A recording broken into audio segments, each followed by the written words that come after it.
54%, that's how many of this year's biggest bankruptcies trace to one industry. Not the economy, not bad management. Private equity, one business model, responsible for more than half of every major corporate collapse in 2025. That's not a coincidence. That's a design. There's a credit bubble sitting underneath this. It's not the same size as the one that triggered the financial crisis of 2008. It's double that size. Regulators saw the last one coming and still couldn't stop it. This one is bigger, quieter, and almost entirely unregulated. Now add this. By 2030, institutional investors are projected to own 40% of all single-family homes in America, not condos, not apartments, the houses. Wall Street isn't buying stock in the housing market anymore. It's buying the market itself. Economists now have a name for what's coming, a generational recession, not a normal downturn that eventually corrects itself, a permanent gap between what one generation owns and what the next one will ever be able to afford. And there's one mechanism connecting all three of those numbers. We're about to take it apart. Here's the actual question underneath all three of those numbers. Has an entire generation's future been reduced to a monthly subscription? Rent, healthcare, groceries, even the apps on their phones, all recurring charges, nothing owned outright. If that framing is useful to you, subscribe, because the mechanism behind it is about to get a lot more specific. Gen Z is entering adulthood inside the most expensive housing market this country has ever recorded. To understand why, picture a machine. Not a metaphor you'll forget in 2 minutes. Hold on to this one, because we'll come back to it again and again. There are exactly 3 positions you can occupy relative to that machine: owner, operator, or fuel. The job market Gen Z is walking into shows the same warning signs that preceded 2008. Tightening credit, rising defaults, entry-level hiring frozen across whole sectors. Here's the part that should stop you. None of this is being caused by a recession yet. It's the machine running exactly as designed before the crash even starts. Trace all of it back far enough, and it lands on one industry's 40-year expansion: private equity. To make this concrete, meet Maya. She's 23, earns $44,000 a year, and has no idea her rent, her employer, and her retirement plan all trace back to the same handful of firms. She's not unusual. She's the median. The entire system Maya was born into runs on one quiet assumption: that she will own nothing, and that she'll be conditioned to call that freedom. No mortgage to manage, no car to maintain, no pension to worry about, just subscriptions, renewals, and monthly payments forever. It's marketed as flexibility. It functions as extraction. This didn't start with Maya's generation. It started in the 1980s when a new breed of financier began taking over public companies through hostile debt-fueled takeovers. Wall Street called them corporate raiders. The press called them barbarians at the gate. The name stuck because the tactics were exactly that aggressive and exactly that effective. 3 legal changes made this possible. Banking deregulation loosened who could lend and how much. Tax policy began favoring corporate debt over corporate equity, rewarding companies for borrowing instead of saving. And a new instrument called the junk bond let firms raise billions from investors willing to accept high risk for high returns. Together, they built the on-ramp. Here's how the actual mechanic works, stripped down to round numbers. Imagine a company worth $100. A private equity firm wants to buy it. Instead of paying the full amount, the firm pays $10 of its own money. Then it borrows the remaining $90 from a bank. Simple enough on paper. The catch is in who signs for that debt. That $90 of debt doesn't sit with the buyer. It gets transferred onto the company itself, the one being bought. So the business that just changed hands now owes $90. It never borrowed for its own purposes, while the firm that orchestrated the deal has $10 of exposure and full control. Risk down, reward up. That asymmetry is the entire industry. Now the company has to pay down debt it never asked for, so it cuts costs. It lays off workers. It sells off real estate, equipment, entire divisions, whatever can be converted to cash fastest. This is the machine feeding itself, and the fuel isn't capital. The fuel is jobs, wages, and whatever the company built before somebody else bought it with borrowed money. Once the company looks stable enough on paper, the firm does something most people have never heard of: a dividend recapitalization.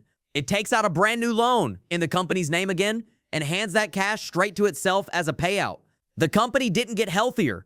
It just got loaded with a second layer of debt so its owner could get paid twice. So when the debt finally becomes unpayable, the company files for bankruptcy. Workers lose severance, pensions get cut, suppliers eat the loss. The private equity firm already extracted its money years earlier through fees and dividends and walks away largely untouched. The losses get socialized. The profits stayed private, and there's a specific number for how often this exact pattern repeats. It's higher than you'd guess. Here's how fast that pattern scaled. In 1980, leveraged buyouts in the United States totaled roughly $1 billion for the entire year. By 1989, that number had exploded past $60 billion. 60 times growth in a single decade, almost entirely built on other people's borrowed money. Then in the early 1990s, the bubble collapsed under its own debt. You'd think a collapse like that would end the model. It didn't. You'd think this business died in the wreckage. Actually, it just changed its clothes. The same firms, the same tactics, the same leverage, rebranded under a friendlier name, private equity. No regulation followed. No structural reform followed. Just new letterhead and a business press willing to stop asking hard questions. Rebranding solved a problem the industry actually had, raising enough capital to keep growing. So firms stopped relying only on debt and started courting a new source of equity, pension funds and university endowments. Retirement money from teachers, firefighters, and state employees started flowing into the same deals that had just wiped out a wave of companies a decade earlier. Banks still supplied the rest through leveraged loans, so the structure barely changed. Only the source of the equity did, which means the risk in every one of these deals no longer sat only with Wall Street. It sat with retirees, with Maya's future pension, if she ever gets one. Therefore, the public absorbs the downside of a system it never agreed to be part of. Scale that model up for another 30 years, and here's where it lands. The 5 largest private equity firms now manage more assets under management than the entire economies of 180 countries combined, including Japan, including India. 5 firms. More effective economic weight than most of the members of the United Nations. That is not a company anymore. That is a government with no voters. That government has already gutted an entire sector once. Between 2009 and 2019, private equity takeovers eliminated more than 1 million retail jobs in the United States. Maya works retail. Every shift she picks up is inside an industry this same machine has spent a decade hollowing out from the inside. One leveraged acquisition at a time. Toys R Us is the case study everyone in finance points to. Private equity firms bought the company, loaded it with more than $5 billion in acquisition debt, and extracted management fees the entire time it was struggling to compete with Amazon and Walmart. The company wasn't killed by online shopping. It was killed by the debt strapped to its back before it even had a chance to compete. 33,000 people lost their jobs the day Toys R Us finally closed its doors. Picture one of them, a shift supervisor, 41 years old, 11 years at the company, escorted out of a store she helped run since she was 26. She didn't lose her job to a bad market. She lost it to a spreadsheet decision made years earlier by people who never once walked the sales floor. Here's the trap closing around Maya's entire generation. Gen Z disproportionately works in retail, food service, and hospitality. The same low-wage sectors private equity has been consolidating and gutting for over a decade. So the jobs young people are pushed into by a collapsing entry-level market are increasingly owned by the exact firms responsible for making that market collapse in the first place. Remember that number I said we'd come back to, how often this pattern repeats? Here it is. In the consumer discretionary sector alone, private equity-backed companies accounted for more than 71% of the largest bankruptcies in 2025. Not a third, not half, more than 71%.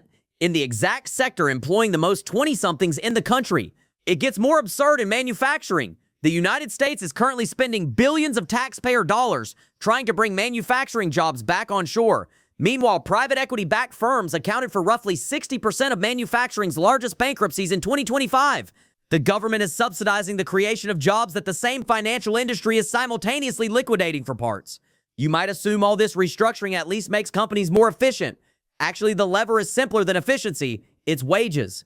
The average leverage buyout results in an 18% reduction in worker pay, structural and permanent, not a one-time cut during a rough quarter. If you're still here, you're exactly who this analysis is for. Most people already clicked away looking for something that felt better instead of something that was true. So wages are being suppressed at the exact moment housing costs are exploding. America is short roughly 5 million homes and separately short 7.2 million affordable, available rental units. You'd expect private equity to help close that gap. It's about to do the opposite, and the number behind how is more specific than you think. Here's the opposite. Firms like Blackstone have started building entire neighborhoods with no intention of ever selling a single house in them. Full streets, driveways, front yards, built exclusively to be rented forever to people like Maya. It's the same machine from earlier, just wearing a hard hat now, manufacturing the very asset class it profits from keeping permanently out of reach. Built-to-rent construction has grown 134% since 2019. It's now the fastest growing segment in all of residential development, accounting for roughly 8 to 15% of every new single-family home built in the country. That means a growing share of new housing in America is by design never intended to be sold to the people who live in it. The same appetite is consuming what used to be the actual affordable option, manufactured housing. In 2020 and 21, institutional investors accounted for 23% of all manufactured home park purchases nationwide. These are the parks where retirees on fixed incomes and workers earning close to what Maya earns have historically been able to actually afford to live. It's a remarkably small number of players controlling a remarkably large slice of that supply. Just 23 private equity firms now control more than 1,800 manufactured home parks across the country, over 400,000 individual lots. 23 firms deciding to rent for 400,000 households that, in most cases, own their home but not the ground it's sitting on. You'd think owning your home would protect you from a landlord. Actually, it doesn't, because you still don't own the land underneath it, and that's the loophole. In Michigan alone, private equity now owns roughly 25% of all manufactured housing, and lot rents in those communities have risen by more than 45%. You can own the house and still lose everything. You might be thinking every generation struggled to buy their first home, and that's partially fair. Interest rates were brutal in the early 80s too. But here's what's structurally different this time. First-time home buyers have just fallen to their lowest share of the market in nearly 50 years. And for the first time, they're not just competing with other buyers. They're competing with permanent institutional capital that never needs to sell. Run the numbers forward, and here's where Maya lands. By the time she turns 30, Gen Z on average will have paid roughly $145,000 in rent, money that builds equity for someone else's balance sheet, never her own. On $44,000 a year, that's not a phase of her life. That's most of her decade gone, with nothing to show for it but a rental history. Housing wasn't the final target. It was just the first one to become visible. Private equity has now invested well over $1 trillion into United States healthcare over the past decade. Hospitals, nursing homes, ambulance services, medical staffing agencies, which raises an uncomfortable question. What happens when the same extraction model gets applied to a system where the customer's alternative to paying is dying? Here's the answer, and it's measured, not speculated. Researchers have linked private equity ownership of hospitals to a 13.4% increase in emergency department deaths. The same machine that strips a retailer for parts is now operating inside emergency rooms, and the fuel this time isn't a balance sheet line item. It's measured in human mortality rates. If you want more analysis like this, subscribe. It doesn't stop at the emergency room. 30-day mortality following surgery rose 2.7% at hospitals after private equity took ownership. Think about what that means in practice. The single most important variable in whether a surgical patient survives isn't just the surgeon's skill anymore, it's whether the hospital's owner needed to hit a quarterly return target. The mechanism behind those numbers is staffing, and it's the same cost-cutting playbook from the retail floor, just applied to intensive care. Emergency department staffing dropped by nearly 11.6% after private equity acquisitions, while salaries were cut by close to 18%. Fewer nurses, fewer doctors, thinner margins for error in the exact places where margin for error cost lives, not quarterly earnings. Patients in these hospitals experience roughly 27% more falls and 38% more central line infections, both direct results of understaffing, not bad luck. And there's a specific figure coming up about how many young people are already responding to this by skipping medical care entirely. It's higher than 1 in 5, and it's about to get personal. Nursing homes follow the identical pattern. Private equity-owned facilities show higher mortality rates and higher infection rates driven by the same chronic understaffing showing up everywhere else this model touches. Picture someone's grandmother in a facility now owned by a fund 3 states away on a call sheet optimized for margin instead of care. Her safety was never the variable being managed for. The staffing cuts didn't even buy stability. In 2024, private equity-owned companies accounted for 88% of the largest healthcare bankruptcies in the country. Not oil, not retail, healthcare. The same firms that thinned nursing shifts to hit margin targets couldn't outrun the debt they had loaded onto those hospitals. The patients absorbed the risk. The bankruptcy court absorbed the debt. Nobody who profited absorbed anything. Here's what that collapse looks like from underneath it. Nearly 1 in 4 Gen Z adults now skip medical treatment their own doctor recommended. Not disbelief, arithmetic. The copay doesn't fit the budget. Remember the vending machine from earlier in this essay. You don't own your health under this model. You rent access to it, and when the machine's owners raise the price, you stop feeding it coins. You might assume this stops at hospitals. It doesn't. In American meat production, 4 companies now control roughly 60% of chicken, 85% of beef, and 70% of pork. That is not a free market. That is 4 gatekeepers deciding what an entire country eats, and increasingly deciding which farms are even allowed to survive long enough to sell to them. The stripping works exactly like the leveraged buyout explained earlier in this essay, just with tractors instead of retail chains. Private equity moves in on a struggling family farm, extracts whatever value is left on the balance sheet, then sells the remaining land and equipment to those same 4 meat packers for pennies on the dollar. The family that built the farm gets a payout. The next generation inherits nothing. The consequence of that consolidation is almost total. 99% of farmed animals in the United States now live under factory farm conditions, even though roughly 3/4 of the public says it opposes exactly that practice. Public opinion didn't lose this argument. It was never given a vote. 4 companies decided the terms of production, and the market simply stopped offering anyone a way to opt out. But healthcare and farmland were never the ceiling. They were just the easier targets first. There is a bigger machine running underneath all of it. Private credit. Loans issued entirely outside the traditional banking system, and that market now exceeds $3 trillion. No FDIC insurance, no public disclosure requirements, just the same vending machine, relocated somewhere the regulators aren't required to look. To put $3 trillion into perspective, that is roughly double the size of the subprime mortgage market that triggered the 2008 financial crisis. Different collateral, same architecture, debt stacked on debt, sold to investors who were told the risk had been diversified away. Almost nobody believed that system could fail until the week it did. This time, the warning arrived years early, and almost nobody outside finance is listening to it. The first crack already showed. While researching this exact story, BlackRock was forced to limit investor withdrawals from one of its private credit funds after redemption requests outpaced the cash available to pay them. That is not a collapse. It is a liquidity fund telling its own investors in real time that the money they assumed was accessible is not yet, and maybe not for a while. Layer that liquidity freeze on top of a debt bubble already double the size of the one that broke the economy in 2008. Add a geopolitical conflict rattling capital markets, and analysts are no longer asking whether defaults accelerate. They're asking what happens to the wider financial system when they do. The honest answer nobody wants to give on television is simple: nobody fully knows, because nobody fully regulated it. While researching this, I kept running into the same story in different towns. Pension funds worth $15 to $20 million, built over decades by teachers, and machinists, quietly liquidated down to $3,000 after the company holding them collapsed under private equity debt.